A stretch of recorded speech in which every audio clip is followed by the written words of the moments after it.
के नक्शे पर एक ऐसी धरती है जो हमेशा लहू से तर रही है, एक ऐसी सरजमीन जिसके गली कूचे शुहदा के खून से रंगीन हैं, और वो है अर्ज़े मुक़द्दस फ़लस्तीन। आज एक बार फिर फ़लस्तीन लहू लहू है। गजा की गलियों में लाशें बिखरी पड़ी हैं, माओं की गोदें वीरान हैं, बच्चे यतीम हो चुके हैं और सुहाग उजड़ गए हैं।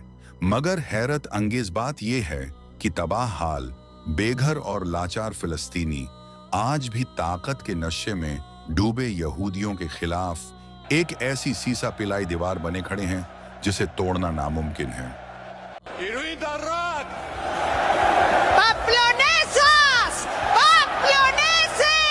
फ़लस्तीन की ये मुक़द्दस धरती जहां हजारों लाशें देखी गईं, वहीं हजारों ऐसे शेर दिल मुजाहिद भी पैदा हुए जिन्होंने मज़ाहमत की ऐसी मिसाल कायम की कि पूरी दुनिया उनकी जुर्रत की गवाह बन गई। आज की वीडियो में हम आपको एक ऐसे ही अजीम फ़लस्तीनी मुजाहिद की दास्तान सुनाने जा रहे हैं। एक ऐसा किरदार जो तारीख में फ़ादी अबू सलाह के नाम से जिंदा व जावीद है। फ़ादी अबू सलाह वो नौजवान जिसने अपनी माजूरी को अपनी ताकत बना दिया, वो जिसने व्हील चेयर पर बैठकर सिहोनी फौजियों की आंखों में आंख डालकर कहा, ये जमीन हमारी है और खून का आखिरी कतरा भी हम उसी मिट्टी पर कुर्बान करेंगे। फ़ादी अबू सलाह का ताल्लुक गजा के सरहदी शहर अब्बासान से था, वही शहर जो हमेशा इसराइली बमबारी की जद में रहा। साल 2008 में जब इसराइल ने गजा पर चढ़ाई की, तब सिर्फ 18 साला फ़ादी ने हुर्मत अक्सा के लिए दुश्मन के सामने डटकर मज़ाहमत की। उस नौजवान ने मुजाहिदीन के साथ मिलकर सेहोनी फौज को शदीद मुश्किलात से दूचार किया, लेकिन इसी दौरान एक ड्रोन हमला हुआ। मिसाइल फ़ादी के घर के करीब आ गिरा। 20 साला फ़ादी इस हमले में शदीद जख्मी हुआ और उसकी दोनों टांगें ज़ाया हो गईं। सोचिए, एक नौजवान जो अभी जवानी की दहलीज पर था अपनी टांगों से महरूम हो गया, लेकिन हिम्मत उसके कदमों से कहीं ज्यादा मजबूत थी। फ़ादी ने 2010 में शादी की और 5 बच्चों का बाप बना। गुर्बत के बावजूद वो अपने खानदान के साथ एक झोंपड़ी नुमा मकान में रहता था। अपनी ज़रूरियात के मुताबिक उसने एक साइकिल जैसी व्हीलचेयर तैयार कराई जिस पर वो रोज़मर्रा की ज़िंदगी गुजारता था।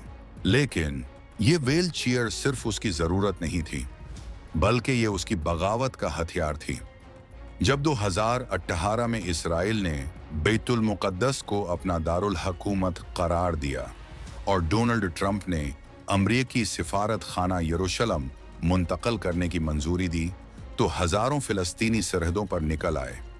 उन एहतिजाजों की क़ियादत दोनों टांगों से महरूम मगर दिल से फौलाद फ़ादी अबू सलाह कर रहा था।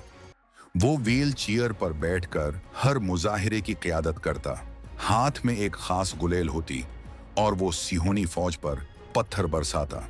ये मंजर दुनिया ने देखा, एक माजूर नौजवान जो अपने जिस्मानी जख्मों को भूल कर दुश्मन के सामने खड़ा है। एक दिन जब फ़ादी अपने खेमे से निकला और पूरा दिन दुश्मन पर पत्थर बरसाता रहा, तो अचानक इसराइली फौज ने निहत्ते मुजाहिरीन पर फायरिंग शुरू कर दी। उस दिन 40 फ़लस्तीनी शहीद हुए और उन लाशों में एक अधूरी लाश भी थी। वो लाश फ़ादी अबू सलाह की थी।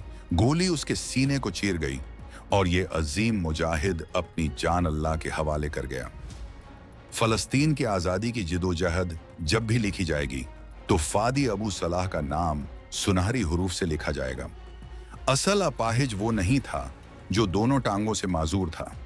असल अपाहिज तो वो 57 इस्लामी ममालिक के हुक्मरान हैं जो आज भी खामोश तमाशाई बने यहूदी मजालिम देख रहे हैं। फ़ादी की गुलेल से फेंके गए पत्थर हमारी उन एटमी मिसाइलों से कहीं ज्यादा कीमती थे जो सिर्फ परेडों में दिखावे के लिए इस्तेमाल होते हैं। वो आलम इस्लाम के सिपा सालारों के लिए यह पैगाम दे गया कि अगर दुश्मन के खिलाफ उठ खड़े हो तो गुलेल भी गालिब है, और अगर ना उठो तो तोप, टैंक और मिसाइल सब लोहे के बेजान टुकड़े हैं। फ़ादी अबू सलाह की दास्तान सुनाने का मकसद ये है कि आज फलस्तीन हम सबको पुकार रहा है। तारीख यहूदियों की बेदखली और आबादकारी की गवाह है।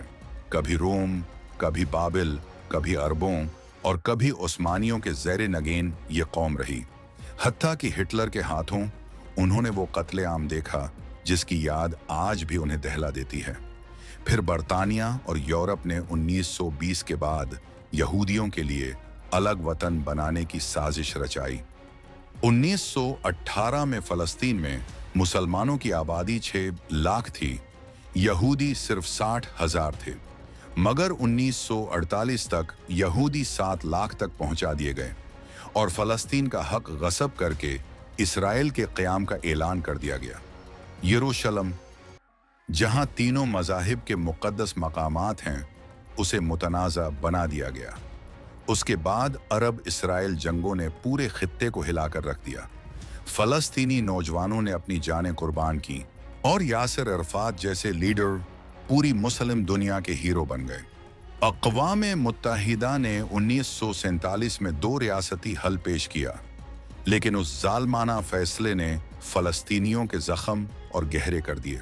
कैंप डेविड, ओस्लो और एब्राहम अकॉर्ड्स, सबका मकसद इसराइल की बर्तरी तस्लीम करवाना था, जिसे फ़लस्तीनियों ने कभी कबूल नहीं किया। आज भी फादी अबू सलाह जैसे नौजवान अपनी जानें देकर उस मुक़द्दस सरजमीन की हिफाजत कर रहे हैं। वो माजूर था, मगर उसकी हिम्मत ने पूरी दुनिया को झंझोड़ कर रख दिया।